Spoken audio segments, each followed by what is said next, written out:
asking the International Monetary Fund to postpone the country's request for a $4.8 billion loan.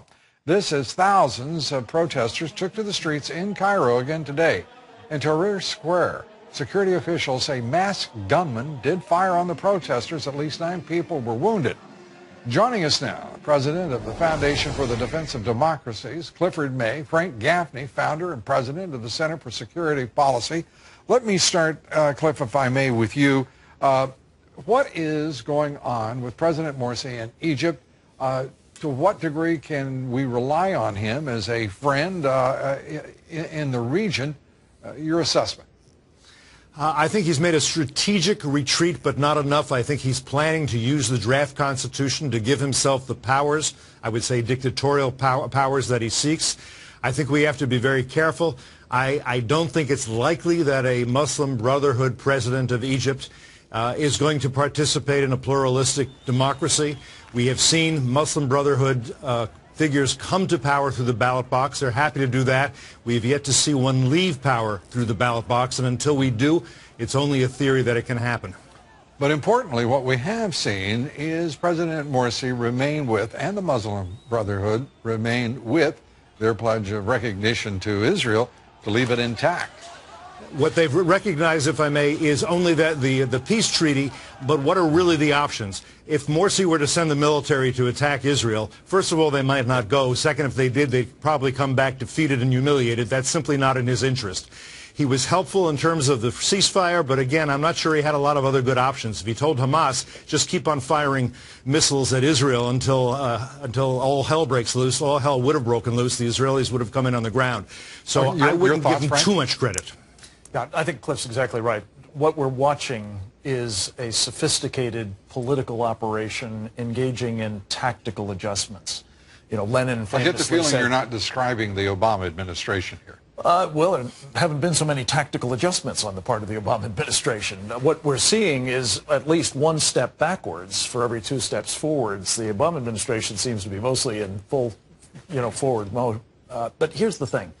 When you're talking about what they're doing vis-a-vis the protesters and accommodating their concerns, though, when you talk about what they're doing vis-a-vis this peace agreement with Israel, when you talk about what they're doing with respect to ceasefires and Hamas, this is all temporary. It will not, I believe, be the long-term policy of the Muslim Brotherhood because they are committed to war against us. I mean, we have that from their own documents. Their destruction of this country, of Western civilization, sounds crazy, but that's their strategy. We are clear that they are dead set against Israel. Hamas is, of course, their franchise, and it seeks the destruction of Israel. And these are simply adjustments on the road to that long-term set of goals. Let's talk about a couple of quick adjustments, or some adjustments quickly, if we may. Cliff, let me turn to you first. F-16s, 20 of them to be sent to Egypt. Some considerable concern being expressed now in Washington, D.C. Your thoughts? I cannot see what good can possibly come at this moment of sending F-16s and tanks to Egypt. I just don't understand it. I think it should be held back, and I think you can talk about it later, but what use do they have, especially at a time when Morsi has been ordering his troops to arrest civilians in Egypt? Just doesn't make any sense to me. John Negroponte, the former National Director of Intelligence, saying here last night that he thinks it's important because it's engagement, and engagement is positive in and of itself. Your thoughts? Engagement with people who seek, again, our destruction is not positive, especially when it's not just engagement, Lou. This is legitimation. This is enrichment. We're now being told this is going to be arming.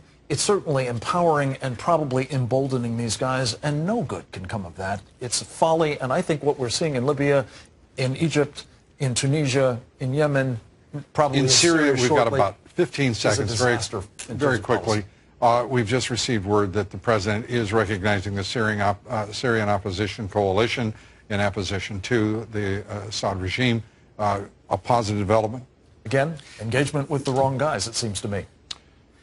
Frank, thank you very much. Frank Gaffney, I'm sorry. Cliff, we were That's okay. Absolutely out of time. We thank you for being with us.